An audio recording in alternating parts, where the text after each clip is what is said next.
Monsieur le Président, cher public, bonsoir.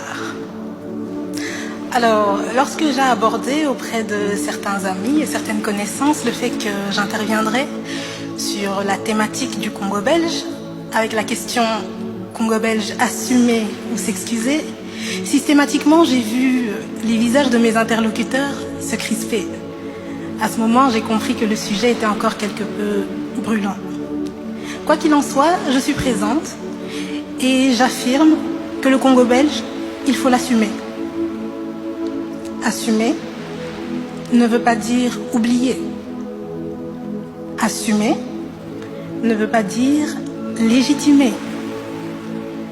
Assumer ne veut certainement pas dire justifier. Assumer est le simple fait de s'enraciner dans le présent avec une pleine conscience du passé.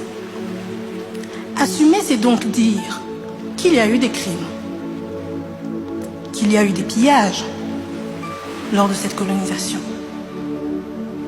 Assumer, c'est dire qu'il y a eu une colonisation et qu'il y a eu une décolonisation. Assumer, c'est dire qu'il y a eu des horreurs et que ces horreurs ont pris fin. Assumer, c'est dire enfin qu'un certain 30 juin 1960, les Congolais ont eu le choix et la possibilité d'exprimer leur refus de n'être qu'un peuple colonisé. Assumer, c'est donc se faire ami de l'intégralité de l'histoire et pas de certains fragments. Concrètement, qu'est-ce qu'assumer?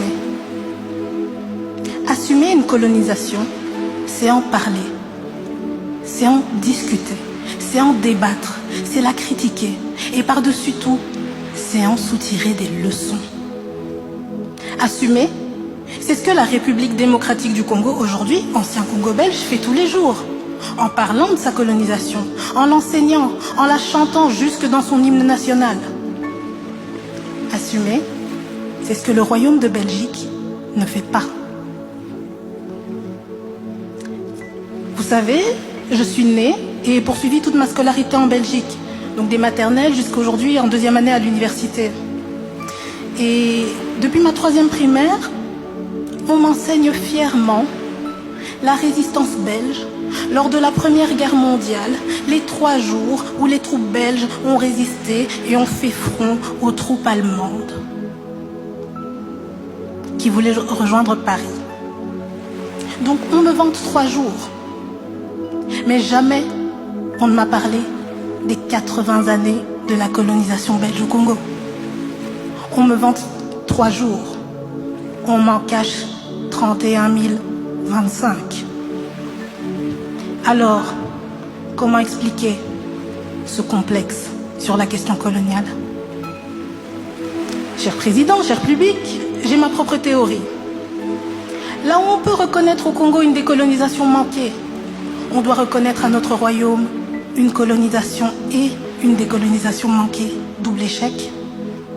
En effet, entamé sur les crimes humains de Léopold II, terminé sur les chapeaux de roue dans les années 60, pour le royaume double échec.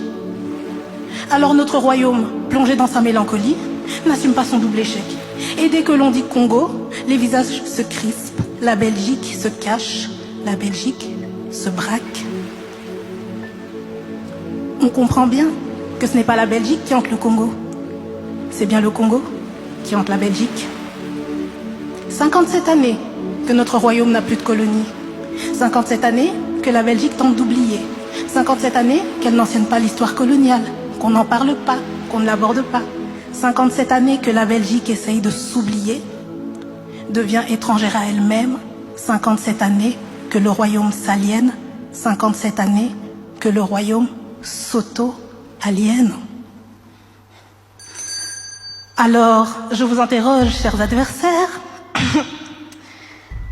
comment pouvez-vous parler d'excuses dans un tel contexte? Est-ce que le dialogue doit s'entamer entre le Congo et la Belgique ou entre la Belgique et elle-même? Croyez-moi, si la Belgique a des comptes à rendre, ce n'est pas avec le Congo, mais c'est avec elle-même et son histoire coloniale.